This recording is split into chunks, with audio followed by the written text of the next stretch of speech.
Does the weight of the world ever get to you? Oh, God. I mean, boy, the weight of the planet certainly, in the way where it's like, boy, we're killing that thing, huh? That sometimes overwhelms me a lot.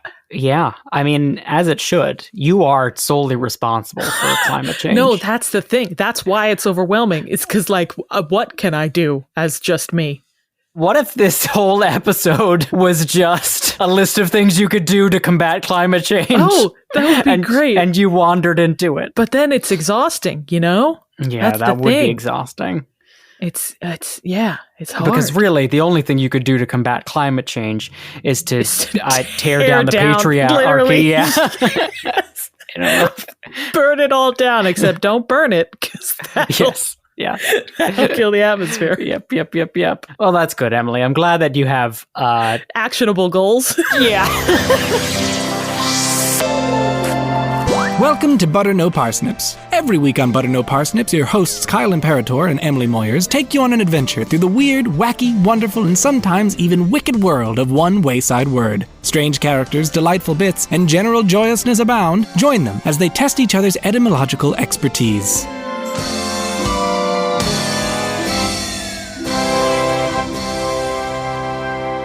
Hey, everybody. Welcome to Butter No Parsnips. I'm Emily Moyers. And I'm Kyle Imperator.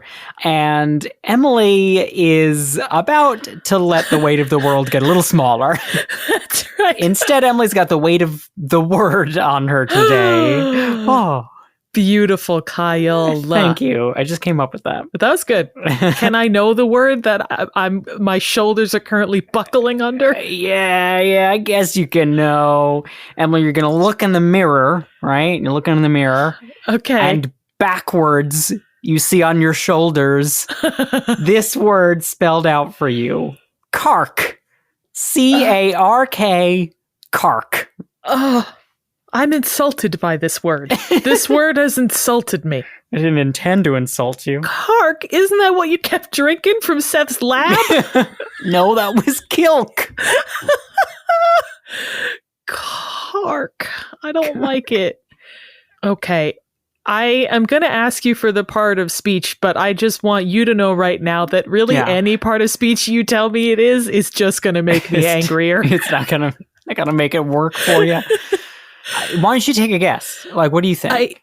You could, okay. I hope it's a noun. That will be the least offensive to me. But I'm worried it might be a verb. If it is, I'll cry. Oh, Emily, I got bad news for you. Is it a verb? It can be used as a noun, but it is definitely also a verb. Maybe cark. Even more so, yeah. Do you cark something or do you just cark? It can be used both ways. Oh, that's the worst answer of all. That is the answer. Okay, wow. Wowie, wow. All right. So my wild guess before you give me any kind of a hint here is that to cark is to carve into bark. Oh, you think it's like a Pokemon action, huh? No, it could be a portmanteau. No, Emily, you are incorrect. All right, give me a hint. Your hint is mule. Oh, okay. So is cark similar to mule? Can it be onomatopoeic? No. Oh, well, there goes that theory. Okay. Is to cark to take care of something small? Oh, boy. You actually ended up getting seriously close, but I don't think it's close enough to give it to you. Does it? I mean, I will say my immediate thought was to cry out for help or to just whine. Oh, you didn't get it. Dang. All right. Tell me what it is. But you're going to find out how close you got, okay? Okay. And here's what you could have won. Emily, cark means a lot of things, but one of the main meanings of cark as a verb means to be anxious, to fret oneself, or to be filled with worry or troubles. Oh. And as a noun, that sense can mean that which burdens the spirit, a noxious or corroding worry. Oh, so the thing that is troubling you is a cark. Yes, not physically. Like the trouble is the concept is your that cark. Is troubling you. Yeah. Yes. It is cark. It's not the cark. It's just cark. What? What troubles you? What is your cark? You know? You wouldn't say a cark? You could, but you would more say that it is interesting. Cark. We're gonna get into it, Emily. You ready? Yeah, tell me more. All right. Let's talk about where it comes from, right? Because I bet you got no idea. Literally none. I didn't even ask you for language of origin because I didn't have a guess and I knew it wouldn't help me. It absolutely wouldn't.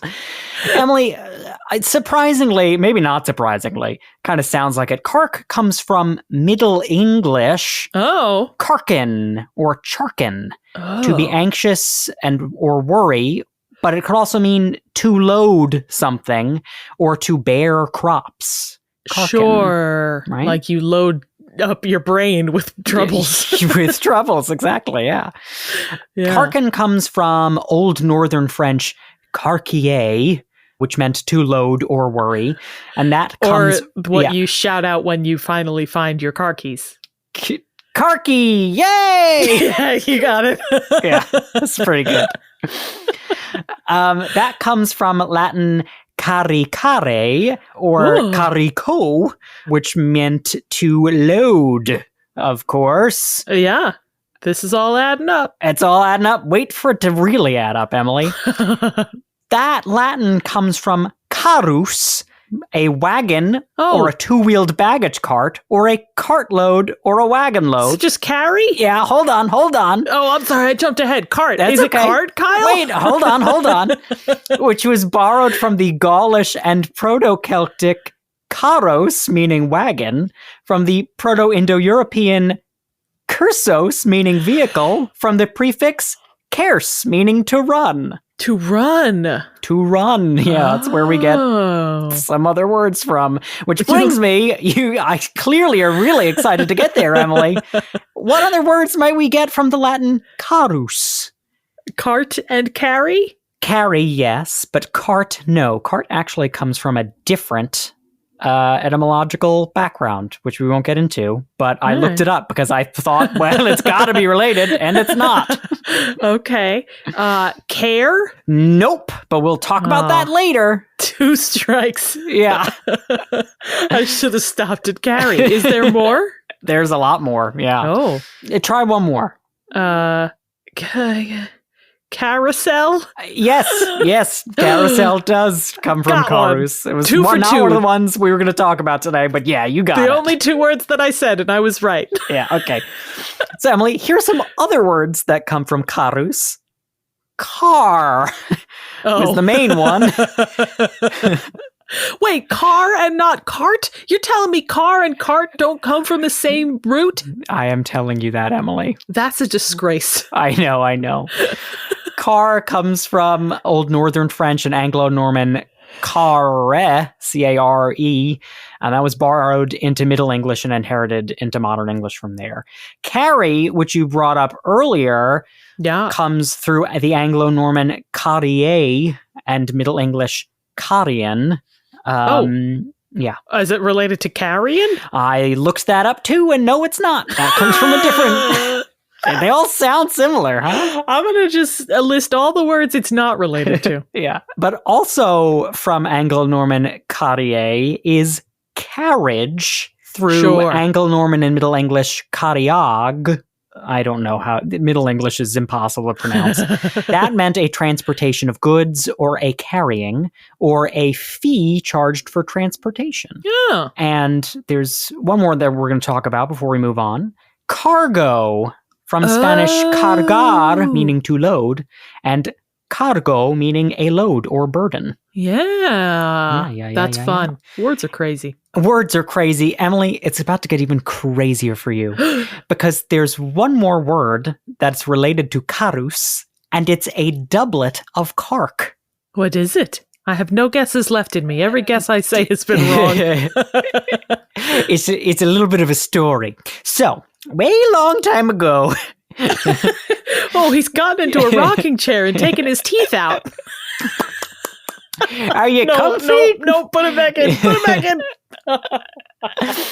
So, Emily, in Norman French, a C before an A remained a hard sound. So the late Latin carcare became carquier, which we talked about earlier, right? Yeah. Well, in Old French, which was the dialect spoken in Paris, a historical linguistic sound change occurred called palatalization.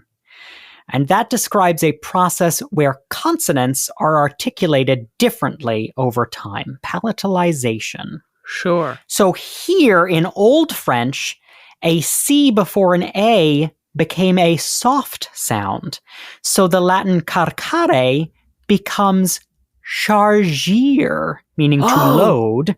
And then hang on, I have a guess. Now? I know, hang on, I do have a guess. What is it? Is it charge? It's charge. It traveled separately to Middle English as chargan, which meant to load, or to burden, or to blame, or to demand, or to impose a tax, etc., before becoming charge in modern English. Wow, I finally got one. You finally got it, Emily. Is it related to chagrin, too? Because I thought of that word earlier.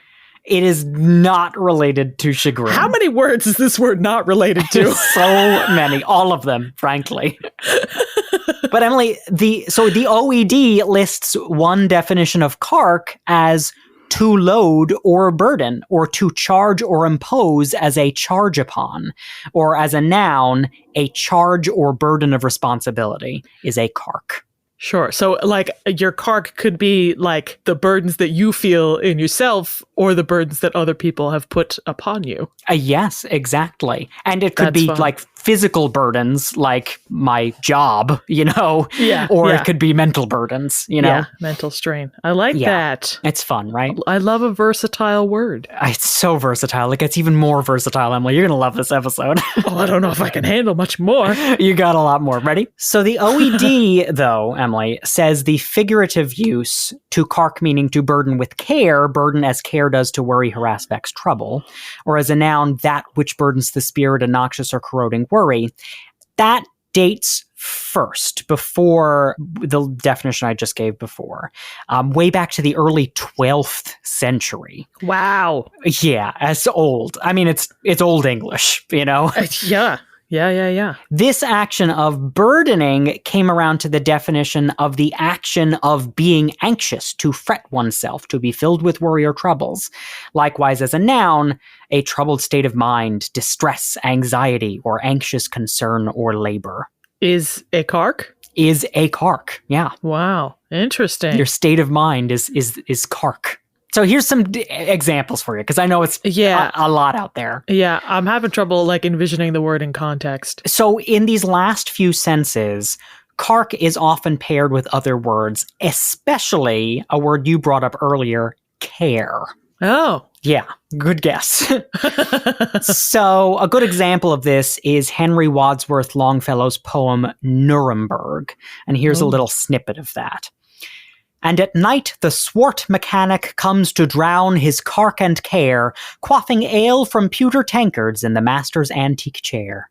It's interesting that it's singular, but not typically used with an article. Yes.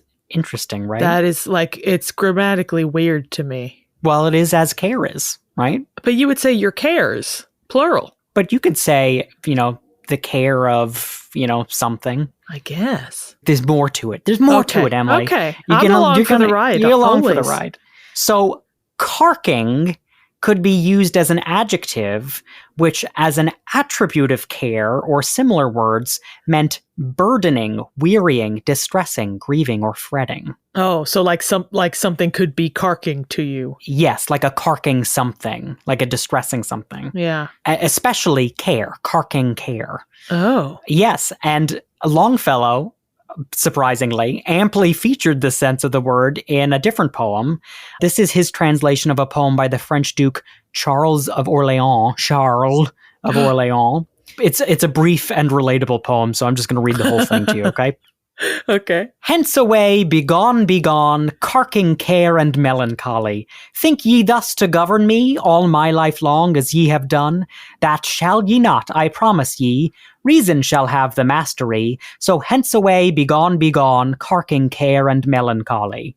If ever ye return this way, with your mournful company, a curse be on ye and the day that brings ye moping back to me. Hence away, begone, I say, carking care and melancholy. That is delightful. I don't know how relatable it is, Kyle, because I don't think either you or I have sent our cares away. Well, I think we've wished them to go away and never come back, you know? For sure, but unsuccessfully. Yeah, exactly. But yeah, does that make sense how cark and carking are used? Yeah, I think so. Okay. Well, here's another example for you. Please, I figured throw them all in, you know? The more I can get, the better. Because I'm going to have to use it later. You are. It's true. A more recent example, though perhaps evidence of the phrase fading from use, is found in Gladys Bronwyn Stern and Geoffrey Holdsworth's 1926 The Happy Meddler. Oh. So in this section, while the character Guy is describing how a prank will play out on the titular character, he explains how the meddler will pass a hand over his carking brow when his brother interrupts and says, "You mean corking, don't you?" suggested Ted. "I mean carking, little brother, all carked with carking care, if that enlightens you." So funny. Yeah. You don't understand that word? Let me use it more. Yeah, all carked with you know, that phrase everyone says.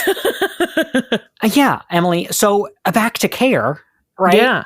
Yeah. So they look similar, right? Sure, definitely. It's just one letter off. It's just one letter off. They are etymologically unrelated, but they were historically intertwined, even more so. You ready for this? Yeah, I'm so ready. So care can be traced back to the Proto-Indo-European gare, to shout or call, which became the Proto-Germanic caro, meaning complaint, lament, grievance, moan, or worry or sorrow, or care or concern. This came through Old and Middle English to mean, in modern English, to sorrow or grieve, to mourn or lament, and thus to be troubled, uneasy, or anxious, or to feel concern. Is to care. Yeah. Is to care. Yeah. Sure. Or it could be used as a noun, a burdened state of mind arising from fear, doubt, or concern, right? Just is the your same care. as Cark. Right. And then it became serious mental attention, the charging of the mind with anything, concern or heed. The charging of the mind. Charge! Yeah. And obviously it now means today to take thought or to provide for, right? To care. Yeah. So dating back to Old English, cark and care were basically synonymous. That's why they're used so often together. Sure. In conjunction. Right? Yeah. That's interesting that they are so close in meaning, but not etymologically the same. Right? And they came about really at the same time, a long, long time ago, with very similar meanings. So, I mean, perhaps like before the Proto-Indo-European roots, there was one word that they stemmed from, you know? Sure. If we go all the way back to the caveman grunts.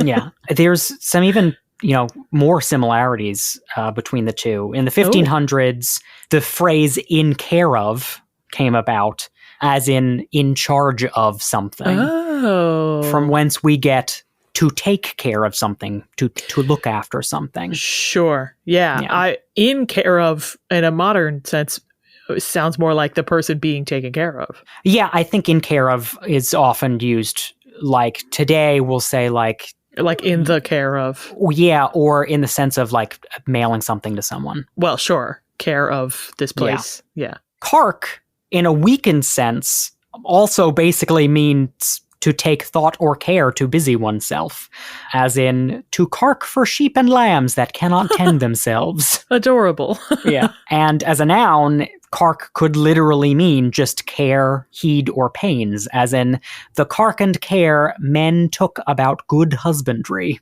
Sure. How you feeling about all this cark and care, Emily? Yeah, I mean, in these senses of the word, it flows more smoothly in my brain, but I don't know. It's still I don't know why. I guess because like I more often hear cares plural or a care. So it's weird to me that cark is not either plural or... Think of it poetically, you know? Yeah. I mean, it certainly flows better when it's cark and care. What about cark and another word, Emily? Do you got one? I do. Do you want to come up with one, though? Cark and bark. Cark and bark is... It's when you don't trust your singer to do a lot of dance. That's exactly what I was going to say. You give him a cark and bark. They do the park and bark. You do the cark and bark. Yes. Because you're worried about them. Yeah, you don't want them to embarrass themselves. Yeah. That's the cark and bark. So, Emily, there's even more definitions of cark. Oh my gosh. I don't want to overload you. You've pipped me. I've pipped you. I've kenned you. So... a slightly different nuance to cark brings the definition to labor anxiously, right? I mean, through the sense of burdening, right? Sure. Have you ever heard of the phrase toil and moil? Oh, no. I've heard pain and toil? There's a phrase that's something in toil. Double. Toil and trouble. Toil and trouble. I don't know what phrase you're talking about. Work and toil. Oh, I know. Yeah. Never mind. All right. Well, toil and moil is a phrase, and it's a great phrase, right? Toil and moil right? sounds crazy. Yeah, it is crazy. I looked up moil. Literally, it's like toil. It just means the same thing. It means to work hard, right? Sometimes cark replaces toil in the phrase toil and moil. So cark and moil? Cark and moil. Isn't that great? Isn't that like a great... it's like Garfunkel and Oates, you know? It's like Cark and moil. Both of the words that didn't catch on put together. Yeah. What do Cark and Moil sing, Emily? What's their big hit? Cark and Moil sing horrible songs. Just Gregorian chants on stage. From like ugly old men. Yeah. Well, an example of this phrase being used, Emily, is in this part of a poem from Charles Kingsley's Alton Locke. Water babies. Water babies. That's what Charles Kingsley did. Yeah. And this poem is bemoaning the working class grind. You ready for this? Amen. It's good. Down, down, down and down with idler knave and tyrant. Why for sluggards cark and moil? He that will not live by toil has no right on English soil. God's word's our warrant. Interesting rhyme scheme. I'm with it. Oh, isn't it good, right? Yeah. It's almost limericky. Yeah, I like the feel of this poem. I like the groove of this poem. And what's the name of that poem? It's just a poem in a novel that he wrote called Alton Locke. And it was a social welfare book about, how we need to lift up the working class. Yeah. I think all the books from the 1800s were. Basically I'm getting that impression now. Yeah. So cark can mean to labor anxiously, and thus, if you were to describe a person as carking instead of carking care, if you would say, oh, that person is carking, you might be saying that they are fretting or anxious. Or you could say that they're toiling, right? Hardworking. They're working away. Or it also means miserly. Oh, so the opposite of toiling, the other end of toiling. Yes, kind of like anxious in a evil way. Sure, like Scrooge is carking. Yeah, like griping, Yeah, bah humbug. All right, Emily, we're coming down to the close here, down to the finish. Boy, I don't want it to end. There's a lot more, but we're coming down to the close. So, lastly, Emily, cark, in the senses that we've covered so far, is not so popular in the here and now. You're not going to hear cark in any of these senses. We're going to bring it back, you and I. Yeah. No, it's okay. Instead, Emily, cark, through a different etymology, has made its way into modern English. Oh. But completely separate? Completely separate via Australian slang, which I've learned is sometimes called strine or stryan, which comes from pronouncing Australian in an exaggerated accent. Sure. Like Murica. Yeah. Absolutely. Yeah. So in strine, Emily, to cark it means to die, to break down, or to fail. He's carked it. He's carked it. I like that one way better. It's good, right? It's good. I couldn't exactly find out why, like what the etymology of it is. It's possibly a shortening from carcass. Oh, sure. That makes sense. But I found also another, sonically similar to kicked it, which is an English thing. So maybe there's a link there. It's definitely possible. I cut you off. What did you find? An Australian website suggested that it's imitative of the sound a crow makes. Cark, he carked it. Carked it. Yeah, carked it. Yeah. So this sense dates back to the 1970s.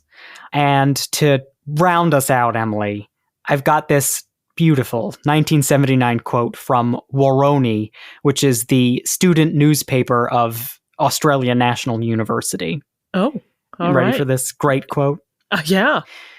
People have been known to cark it waiting for an ambulance stationed next door, so it is a good idea to use public transport. Hilarious. That is a corker of a cark quote. Corker of a carker. Emily, I know I've carked you this episode. Yeah, I've carked it big time. But how you feeling about cark? I mean, I won't lie, definitely like the Australian slang one best. But all of that etymology was super fascinating. And it is, I mean, it's a good word. Your carking care. Your carking care. Or your carking care. Oh, your carking care. Or your carky care. Or your carky care. I guess the your carking care is the usage that is throwing me grammatically. But like take cark and care flows fine to me. I don't know why. That's okay. You don't have to like the word, Emily. But you do have to use cark in a sentence. All right. And I'll use it in the Middle English sense. Okay. That feels more in the spirit of the thing. It does. Okay. And this sentence is going to come to me right now. All right. Every single episode that we record, I take too much cark trying to make my sentence. We cut out so much of my carking over what my sentence is going to be. It is at least double the time that you hear I spend just carking away. Am I using this word right? No, you are. You are. Yeah, you're toiling. You're carking. Yes. But and you're laboring anxiously. Yeah.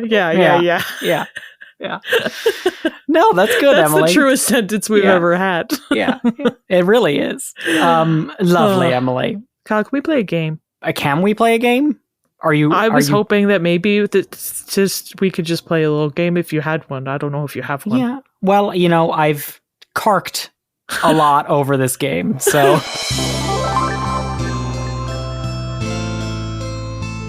Which is why the game is called Carking Lot.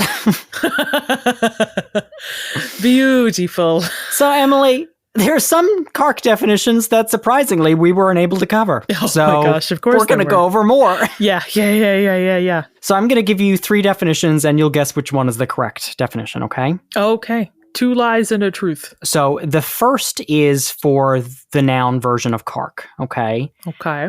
Can it mean a load or weight? Can it mean a beast of burden? Or can it mean a wagon full?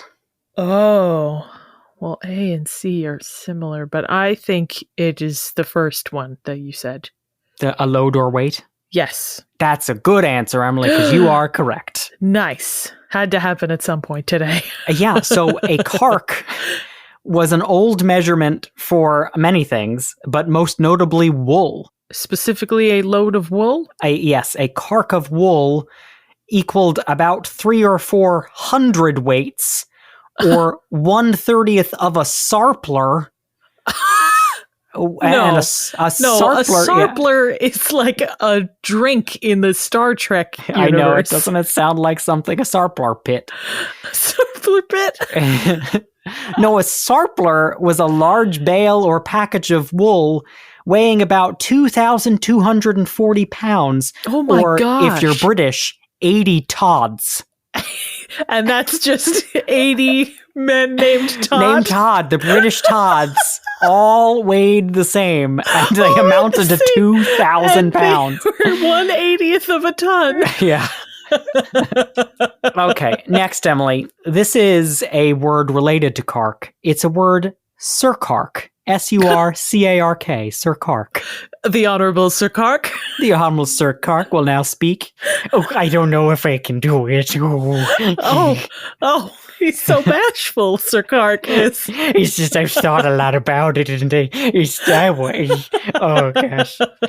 Emily, can Sir Cark as a noun mean easy work? Can it mean a first sign of trouble? Or can it mean excess? Now, I'm wondering if this is related to surcharge, but I don't know which that means this is. A first sign of trouble or an excess was the third one? Yes. I think it's the third one. I think it's an excess. Emily, you're right on the money. Nice. You're also right in that it's kind of related to surcharge in the sense that it's just Cark with the prefix sir, which means over. Over, right? Sure. Yeah. So excess in the sense like just a lot of burden. Sure. Yeah. And a surcarking is a great trouble or distress, as in all this surcarking. I like that a lot. Yeah. Great trouble. All this surcarking. See, the longer the word is, the better, like the more impact it feels like it has. Yeah. You know? Okay. Emily, you got two more. You ready? Okay. Overcark as a verb. Mm-hmm.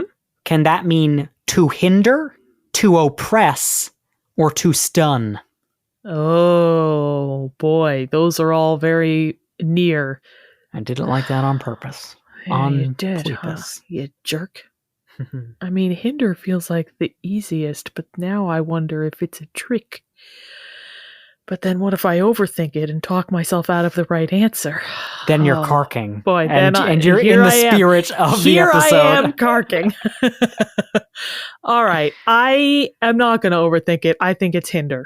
Wrong, Emily. Yeah. Overcark means to oppress. Oh, really? Yeah. It can also mean to overpower, to overcharge, or overburden. Sure. Or as a noun, an overcark is too much of something, an excessive burden, overwork. So similar to Sir Cark. Yeah, that makes sense. Okay, one last one, Emily. One last one. One last shot at glory. Emily, cark as a verb, can it mean which of these three definitions? To clean a fish, to break the neck of a chicken, or to crack open an oyster? I'm going to say it is the oyster. Oh, Emily, you went for the bait.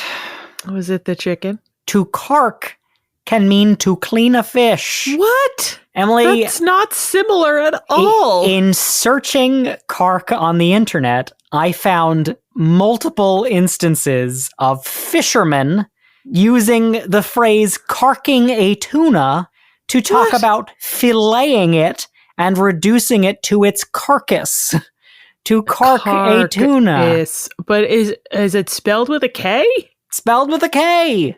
That's crazy. Yeah. So now you've got fisherman talk, you've got Aussie slang, and you've got a lot of Middle English. just the balance I like. Yeah.